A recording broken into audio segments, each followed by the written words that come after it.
नमस्कार प्रिय छात्रों, आज हम फिर आपके लिए एनसीईआरटी मैथ क्लास 10 का प्रश्नावली 5.3। पिछले वीडियो में मैंने प्रश्न संख्या 1, 2 और 3 करवाया था। इस वीडियो में हम क्वेश्चन नंबर 4 से आगे बढ़ेंगे।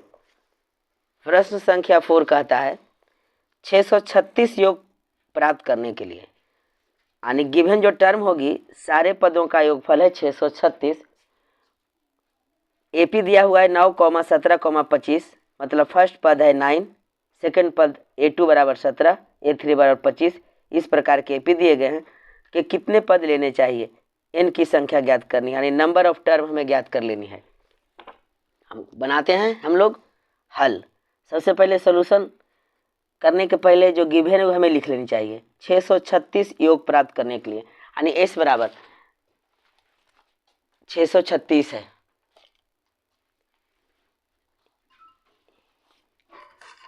ए जो है पहला टर्म है वह 9 है, हम लोग लिख लेंगे a बराबर 9 और d बराबर होता है A2 माइनस ए।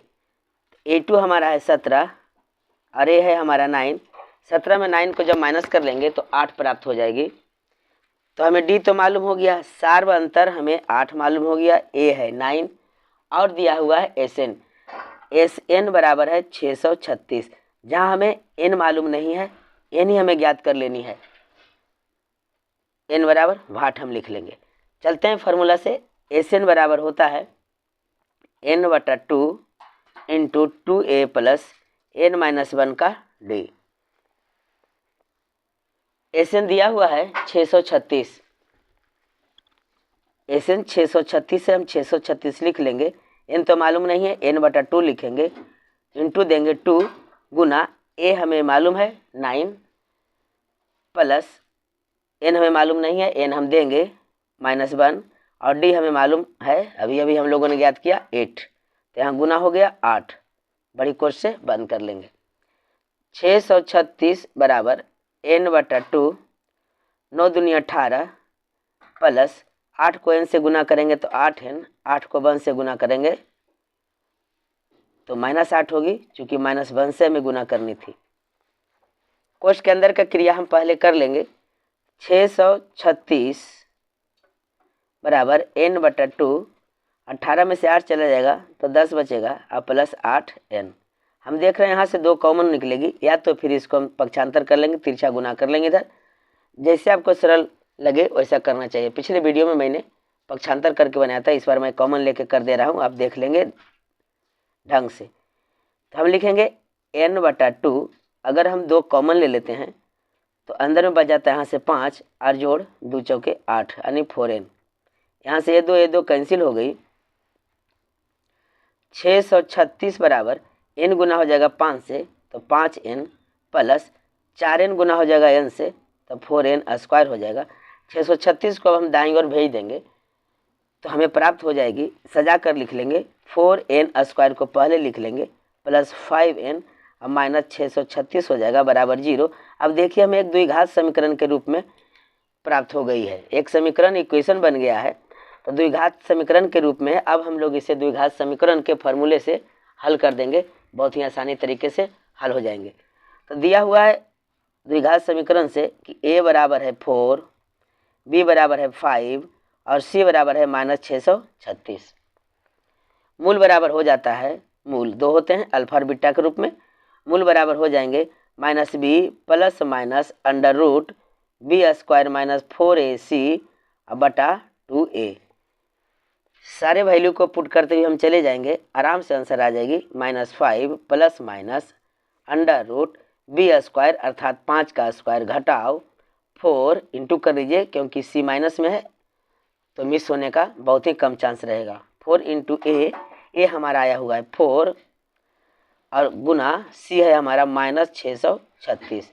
अब हम 636 गुने 4 कर लेंगे, -5 प्लस माइनस अंडर रूट 55 यहाँ से 25 हो गया, माइनस अंदर में क्रिया हम कर लेंगे 636 गुने 4 16, 636 गुने हम 16 कर लेंगे तो आ जाएगा हमको 636 गुने 16 करने के बाद हमें प्राप्त हो जाएगी 10,136। 1136, 4 4 16, 636 को 16 से, 6 6 36, 7 में 3, 6 13 19 20 21, 7 में 2 36, 37 38, 6 3 6 6 7 8 3 1 हाथ में 1, 6 3 9 1 10, 10,176, 10,176 जो कि माइनस में था। जब इसे खोलेंगे कोष्ठ को, ब्रैकेट को, तो इंटू है, गुना है, तो प्लस में चेंज हो जाएगी। अब बटा हम 2a लिख लेंगे। 2 गुने a हमारा था 4, तो 4 2 चौके 8 हो गई। तो -5 प्लस माइनस अंडर रूट 25, जब हम खोले ब्रैकेट को तो माइनस का चेंज होकर के हो गया प्लस में, क्योंकि इंटू है, माइनस गुने माइनस प्लस हो जाती है। 10,176 बटा 8 कर लेंगे। अगर हम 10,176 में 25 को जोड़ लेते हैं, जोड़ना ही पड़ेगा क्योंकि प्लस में है, -5 प्लस माइनस अंडर रूट 10,176 जोड़ 25 कर लेंगे। 4 10 1 11 के एक हाथ में 1, 7 8 9 1 10 के 0 हाथ में 1 1 1 2 0 और 1, 10 2 0 1 आई, 10 2 0 1 हमें प्राप्त हुई। और बटा हम लिख लेंगे 8। आगे हम हल कर लेंगे तो माइनस का 5 प्लस माइनस, जब इसका वर्गमूल निकाल लेंगे हम 10,201 का, तो हमें प्राप्त हो जाएगी 101। अब बटा हम लिख लेंगे यहाँ 8। अब यहाँ से हमें 2 पार्ट करनी होगी क्योंकि एक प्लस में आएगा और एक माइनस में लेना है हमको। 2 पार्ट हम यहाँ बना लेते हैं, एक -5 प्लस 101 अब बटा का 8।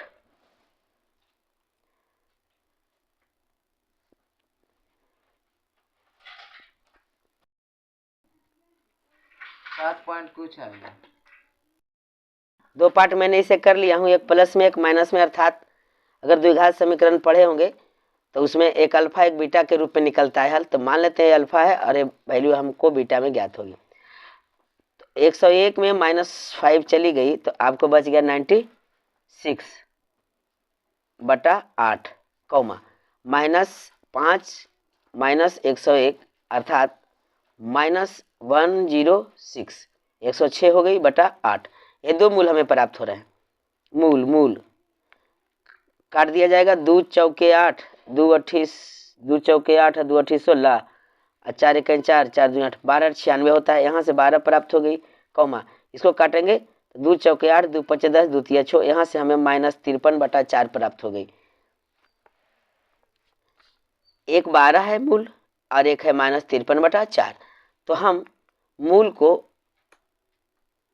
प्लस में जो है धनात्मक में है उसी को मान निकलेंगे, अर्थात n बराबर हो गया 12 और जो -53 बटा 4 आया वह अमान्य हो जाएगा। बिकॉज कभी भी term of number of term जो है n का वैल्यू नेगेटिव नहीं हो सकती है, ऋणात्मक नहीं हो सकती है।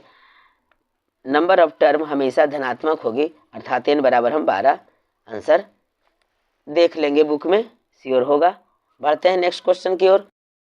प्रश्न संख्या 5 है कि किसी एपी का प्रथम पद 5 है, प्रथम पद 5 है, अंतिम पद 45 है, यानी a बराबर 5 हो जाएगा। अंतिम पद का अर्थ हुआ n बराबर 45 और योग अर्थात 45 टर्मों का योग कितना है तो 400 है। तो पदों की संख्या और सार्व अंतर ज्ञात कीजिए। जितने भी पद दिए गए हैं अंतिम पद 45 है, नंबर ऑफ टर्म नहीं दिया हुआ है, कितने पद हैं वो नहीं दिया हुआ है, सिर्फ अंतिम पद 45 दिया हुआ है। बीच में कितने नंबर आएंगे, 5 के बाद 6 आएगा, 7 आएगा, 8 आएगा, 12 आएगा, 15 आएगा, कुछ भी आएगा, ये सारे अंकों को योग करेंगे योगफल तो 400 प्राप्त होगी। हमें सार्व अंतर ज्ञात करनी है और पदों की संख्या यानी n बराबर और d बराबर मालूम करना है। गिवन क्या है, a बराबर 5, n बराबर 45 और sn बराबर है 400। जो दिया हुआ है उस गिवन को हम लोग पहले लिख लेंगे। a = 5, an बराबर 45,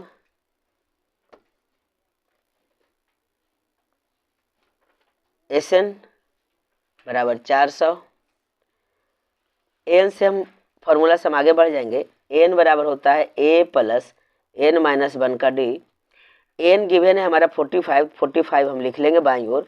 a हमारा 5 है प्लस n ही तो हमें ज्ञात करना है n माइनस 1 और d दे रखा है नहीं, d भी हमें मालूम कर लेंगे d। 5 लेफ्ट साइड लाएंगे तो माइनस में हो जाएगा। 45 - 5 बराबर n माइनस 1 का d। 45 में से 5 चला जाता है, 40 बचता है। 40 बराबर हो गया हमको n-1 और इधर d। इसे हम लोग समीकरण का रूप दे देंगे। ये समीकरण फर्स्ट हो गई, अर्थात n-1 इंटू डी बराबर 40। ये हो गया समीकरण 1। अब हम लोग एस एन से चलेंगे। एस एन बराबर होता है n/2 into 2a plus n-1 D. बड़ी कोष्ठ बंद कर लेंगे।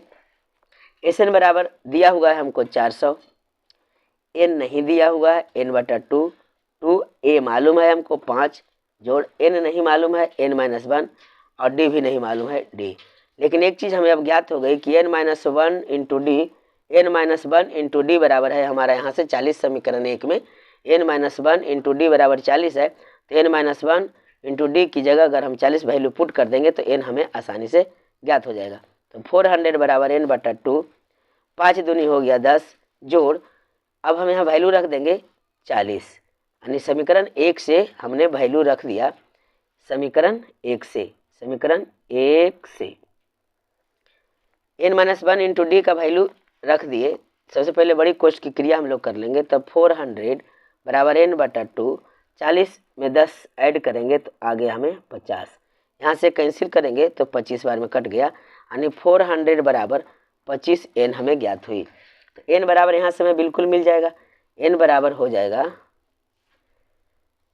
400/25, 5 पचे 25, 5 40, 0, 16 पचे 80। n बराबर हमें कितना हो गया 16।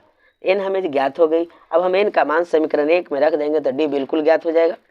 n का मान समीकरण 1 में रखने पर, समीकरण 1 में रखने पर, समीकरण 1 कैसा था, n-1 इंटू डी बराबर था 40। n हमें 16 ज्ञात हो गया, एक आंसर तो हमें मालूम हो गई है। n की जगह हम 16 रख लेंगे, -1 इंटू डी बराबर 40। 16 में से 1 चला जाएगा तो आएगा 15 गुने डी बराबर 40। यहाँ से हम डी बराबर ले लेंगे तो 40 बटा हो गया 15, कटता है तो हम काट लेंगे, 5 तिया 15, 5 40, यानी 8/3। हमें दो चीज़ ज्ञात करना था, एक था n बराबर जो कि 16 आई और d बराबर जो कि 8/3 आई। यही हमारा कंप्लीट आंसर मिलेंगे। प्रश्न संख्या 6 है, किसी एपी के प्रथम और अंतिम पद क्रमशः 17 और 350 है, यानी प्रथम पद यानी a बराबर 17 है, अंतिम पद अर्थात an बराबर 350 है, यदि सार्व अंतर d है। प्रश्न संख्या 5 में d पूछा था, प्रश्न संख्या 6 में d दिया हुआ है और इसमें कितने पद हैं n बराबर भी खोज रहा है। प्रश्न संख्या 5 में योग दिया हुआ था और प्रश्न संख्या 6 में योग खोज रहा है। बस दोनों में रिलेशन है, ज़्यादा कोई फर्क नहीं है, मुश्किल नहीं है। अगर 5 समझ में आ गया तो 6 भी आराम से आप बना सकते हैं। जो गिवन है उसे हम लोग पहले लिख लेंगे। प्रथम पद अर्थात a बराबर, प्रथम पद यानी a बराबर है 17। अंतिम पद को हम an से ज्ञात करते हैं, अंतिम पद को हम an से ज्ञात करते हैं, तो an बराबर है 350 और सार्व अंतर को हम d से डिनोट करते हैं। सार्व अंतर यानी d बराबर है 9। हमें निकालना है क्या क्या चीज़, तो an बराबर भाट और Sn बराबर भाट। n और Sn ज्ञात कर लेनी है। Question number 6।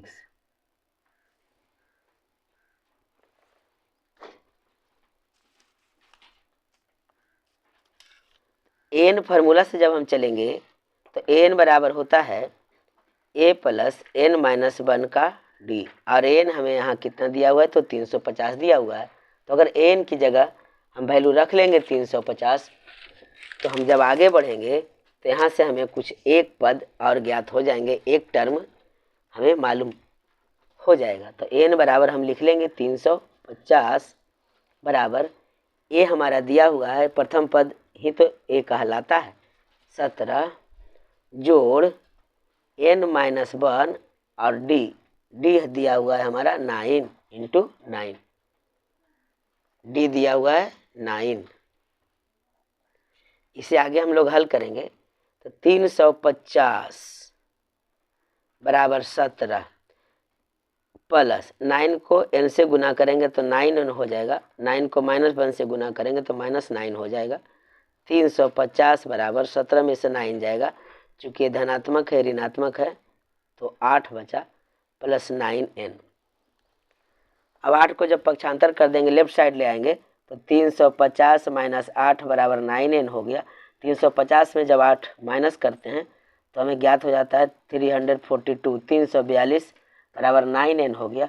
अब n बराबर हमें जब निकालनी है तो दाईं ओर जब इंटू में है तो बाईं ओर आकर के वह भागा में बन जाएगा, तो 342 बटा 9 हो गया। 9 तिया 27, 9 अठी 72, 38 पदों की संख्या 38 हो गई। n बराबर 38 हो गया। अब हम लोग Sn पर रख देंगे वैल्यू को, क्योंकि Sn ज्ञात करने के लिए कहा गया है। Sn बराबर होता है n बटा 2 into 2a plus n minus 1d। Sn बराबर n जहाँ 38 आया है बटा 2, 2a जहाँ है 17 जोड़ n 38 है माइनस 1 और d हम कितना लाए थे 9। सार्वंतर ही तो d होता है। 2 से कट गया, 19 दूनी 38, 19 बार में तो Sn बराबर हो गया 19 कोष दे देंगे, 17 दूनी 34 जोड़ 38 में से 1 चला जाएगा तो बचेगा हमारा 37 और गुने यहाँ से 9। Sn बराबर 19 इंटू 34 जोड़ 37 को 9 से जब हम गुना कर लेंगे तो आएगा 9 तिया 27, 7 9 63 के 3, 333। Sn बराबर 19 इंटू कोष जब ब्रैकेट खोलते हैं हटता है तो गुना हो जाता है। 34 को 333 में जब जोड़ देंगे तो आ जाएगा 4 3 7 और 3 3 6 और 3 367। Sn बराबर 19 को जब हम गुना करेंगे 367 से तो हमें प्राप्त हो जाएगी 6973। तो हमें जो ज्ञात करने के लिए कहा गया था Sn बराबर 6963 प्राप्त हो गए। इस वीडियो में हम लोग प्रश्न संख्या 4, 5 और 6 को हल किए। नेक्स्ट वीडियो हम 7 से आगे चलेंगे। हंसते रहिए, मुस्कुराते रहिए और मेरे चैनल के वीडियो देखते रहें और कमेंट भी करें। कोई परेशानी हो, कोई दिक्कत हो तो सारे प्रॉब्लम का हल सोल्व आपको कंप्लीट यहाँ मिलेंगे। मिलते हैं नेक्स्ट वीडियो में। जय हिंद।